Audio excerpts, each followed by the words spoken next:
باش دوای زیاتر لە حەوت ساڵ ئەمڕۆ بارەگای سەرکردایەتی پارتی لە کەرکووک کرایەوە. من لەسەر ئەم پرسە میوانێکم هەیە، هیوای ئەحمەد مستەفا، ئەندامی مەکتەبی سیاسی و بەرپرسی مەکتەبی ڕێخستنی کەرکووک گەرمیانی پارتی دموکراتی کوردستان. کاکیوە ئەم کاتت باش، پێشتر وەکو پارتی هەوڵتان ناکە بارەگای سەرکردایەتی پارتی لە کەرکووک بکەنەوە، بەڵام وەک بینیمان کێشە و گرفتی لێکەوتەوە. بەڵام ئێستا بە فەرمی بارەگاکەتان لە کەرکووک کردەوە. پارتی ئەتوانێت بۆ داهاتووی ئەو پارێزگایە چ ڕۆڵێک ببینێت؟ سپاس بۆ میوانداریتان بە ناوی خۆی گەورە و میهرەبان. ئێمە ئەمڕۆ بە ئامادەبوونی بەڕێز کاک فازڵ میرانی بەرپرسی دەستی کارگەڕی مەکتەب سیاسیە باڵانی مەکتەب سیاسی بەشێکی زۆر لە وەزیرە بەڕێزەکانی حکوومەت هەرێمی کوردستان، پارێزگاری هەولێر، جێگیری سەرۆکی پەرلەمانی عراق و ئەندام پەرلەمانەکانی عراق و بەشێکی زۆر لە بەرپرسانی خۆمان لە موەسساتی حیزبی و ئیداری و دام دەستگا جۆرا و جۆرەکان ئەمڕۆ لێرە بوون. بارگای مەکتەب ڕێخستنی کەرکووک گەرمیانمان کردەوە دوای 8 ساڵ لێرە نەبوون، بەڵام ڕێخستنەکانی ئێمە بەردەوام لە ڕگە ڕێخستنەکانی خۆماندا هەبووین.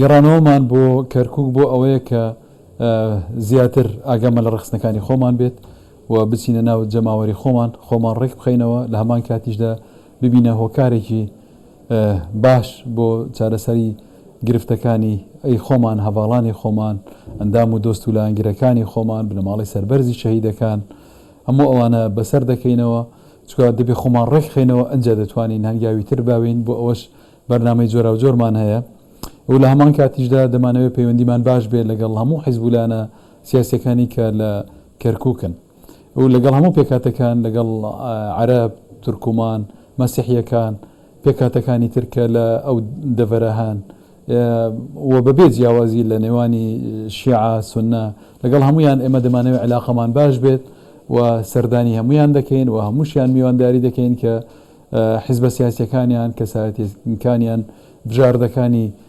کۆمەڵایەتی و ڕۆشنبیری و هەموو ئەوانی تر کە تەشریف بێنن بۆ لای ئێمە بەیەکەوە بەردەوام وتوێش بکەین.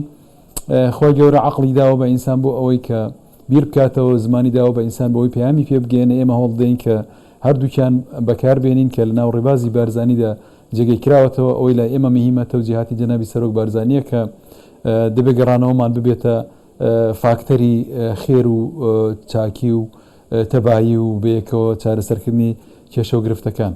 بۆ گرفتە گەورەکانی تریش کە ماون ئەوەمە دەستورمان هەیە، لە ڕێگەی دەستورەوە چارەسەری کێشەکان دەکەین.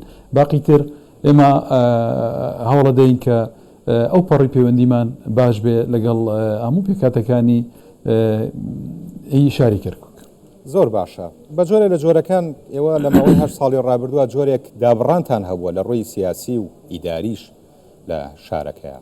پێشتر دەسەڵات بوون لە کەرکووکە. ئەم دابڕانەی ئێوە چه کاریگەریەکی لەسەر وجودی ئێوە لە شارەکەیە دروست کردووە و ئێستا بە گەڕانەوەتان چ گۆڕانکاریە دروستەکە؟ ناکرێ بڵین کاریگەری نەبووە، کاریگەری نەگەتیڤی هەبووە لەبەرەوەی کە بارگاکانی ئێمە هەمووی داگیر کرابوو لە قۆ مەکتەب سەرکردایەتی و ناوچەکان و ڕێکخراوەکان و هەمووی. بەڵام ئێستا بارودۆخێک هاتووتە پێشەوە کە بارودۆخەکە باشە، دەتوانین بۆ خۆمانیش وەکو پارتی کەڵکی لێ وەربگرین و لایەنەکانی تری بەرامبەریش کەڵک لە قووەتی پارتی وەربگرن. پارتی هێزێکی گرنگە، هێزێکی گەورەیە. سەرکردایەتی پارتی بەڕابەتی جەنابی سەرۆک بارزانی زۆر ئەکتیڤە، دەتوانێت ڕۆڵ ببینێ بۆ لەسەر ئاستی عراق، لەسەر ئاستی ناوچەکە و هەرێماتی و ڕۆژهەڵاتی ناوەڕاستیش ئەگەر هەموو لایەک بەیەکەوە تەبابی گونجاو بین و ڕوحی حەسادەت و ئەوانە نمێنێ و هەم ئەو کوردستانە گەورەیە و عراقە گەورەیە، کەرکووک، هەموو جێگەی هەمومان دەبێتەوە بەیەکەوە کار بکەین.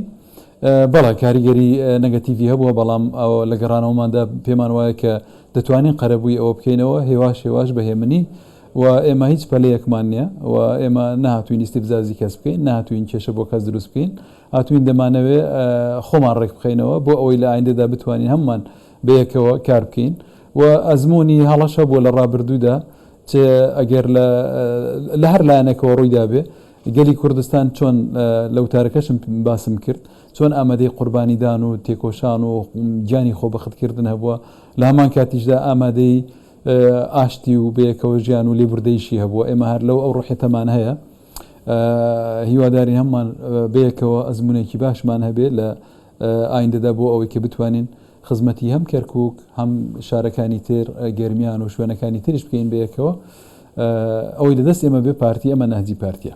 زۆر باشە پەیوەندیتان لەگەڵ یەکێتی نیشتیمانی کوردستان لەو پارێزگایە چۆنە بێت بە تایبەتی ئێوە تێبینیتان لەسەر هەڵبژاردننی ئیدارەی پارێزگاکە هەبوو لە ماوەکانی ڕابردووە و ڕۆڵتان چێ بێت لە ئیدارەی داهاتووی پارێزگای کەرکووک؟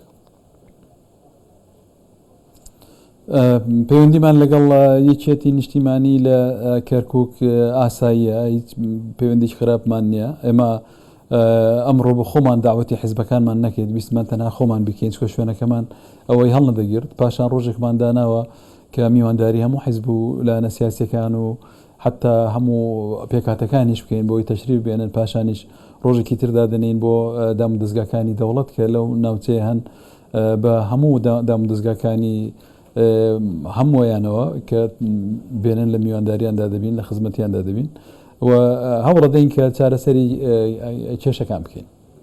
باش بەڕێز هیوا ئەحمەد مستەفا ئەندامی مەکتەبی سیاسی و بەرپرسی مەکتەبی ڕێخستنی کەرکووک گەرمیانی پارتی سوپاس بۆ بەڕێستان.